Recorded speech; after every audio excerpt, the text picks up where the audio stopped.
Southeast Asian nations cover just 3% of the Earth's surface, but they're home to 3 of the world's 17 mega-diverse countries.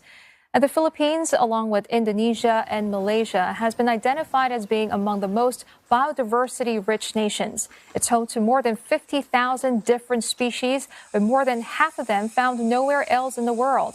But the country is facing increasing biodiversity loss due to overexploitation, pollution, and climate change. I spoke to Nella Lomotan about her conservation efforts in the Philippines. She's founder of Eco Explorations and also the managing director of Philippine Parks and Biodiversity. I love nature and seeing the different islands of the Philippines, exploring the different mountains and meeting the various indigenous peoples and the communities that relied on nature to survive. It became very important to me to dedicate my life to conservation and the preservation of our natural resources.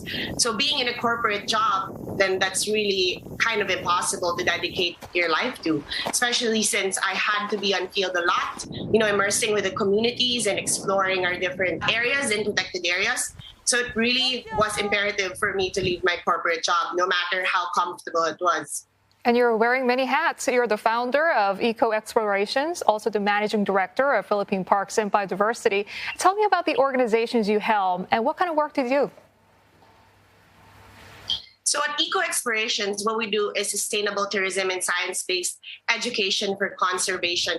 And what we do is we bring people closer to nature because I truly believe that education is key to conservation. You get people to learn more about nature, you get them closer to nature, and the more that they will take an active role in conservation. And I've seen that a lot in Eco Explorations, where the people who join our various camps, our various ecotours, community-based tourism programs, science-based education activities in nature, the more they become conservationists. And that's what we want to do in behavior change, right? In getting people to become more advocates of nature.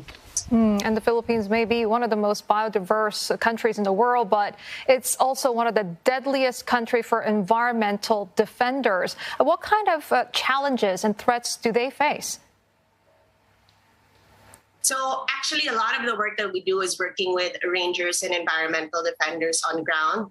Imagine just like having 3,000 hectares at the time that you need to patrol, and you're out there in the mountains every day. They're on duty 22 days in a whole month. So basically, you're already living in the mountains, and you're facing threats from poachers, from hunters. I was just talking to one of the forest rangers the other day, and he was telling me about when they had to do an operation in illegal logging, and they were surrounded by all of these illegal loggers that they were trying to apprehend. And being out there, basically, you're really risking your life. But, I've seen the dedication of these people so much. And that's also the reason why at Eco Explorations and Philippine Parks and Biodiversity, we're really striving to give them a voice, because it's really dangerous out there. Once you're in the field, there's no turning back.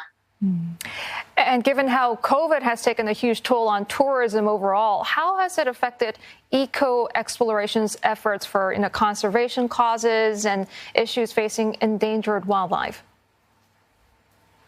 So definitely, it took a hit, especially during the first year of the pandemic.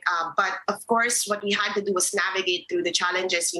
How could we pivot so that we won't be affected? So we had to apply for grants. We had to really be creative as possible on how we would get funding just to sustain our rangers and the communities that we support.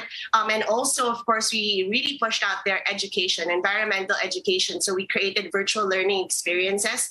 So we had to be quick in thinking, how could we continue to support not just the people, but also the conservation efforts that we did. And very, very thankful that through the years, even our conservation efforts got stronger during the pandemic, and it didn't stop and it didn't affect our operations in that regard.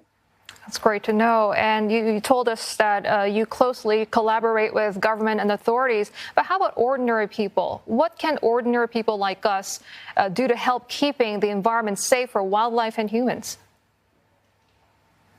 I've seen a lot of people, example, joining us for tree planting activities, tree nurturing, going to our reforestation site, and learning about what they can do. So simple things as this, you don't need to be the one in charge of conservation efforts, but you can do your own part, choosing more sustainable options, such as checking if, let's say, example, if the suppliers that you're working with for wood, do they even have permits? Really making a conscious choice to choose a sustainable lifestyle, such as more carbon-friendly options, biking, cycling, walking, and segregating, composting, so that you can turn kitchen waste into soil for gardening. So these are different things that ordinary consumers can do. And Ellie, before we let you go, what's the next step for Eco Explorations and the other organizations at helm? So for us, it's really expanding our impact across the Philippines, scaling the successful models that we've done in restoration, and being able to choose other areas that are in need of the work that we do. It's very exciting for us because we have another partnership with the government, the Department of Health, in creating more open green spaces around the Philippines and empowering the different local government units. We really need to work hand in hand, not just with government, but also with private sector, civil society, and everyone, because it's our shared legacy and our shared advocacy to care for nature and make the Philippines a greener place where everyone thrives.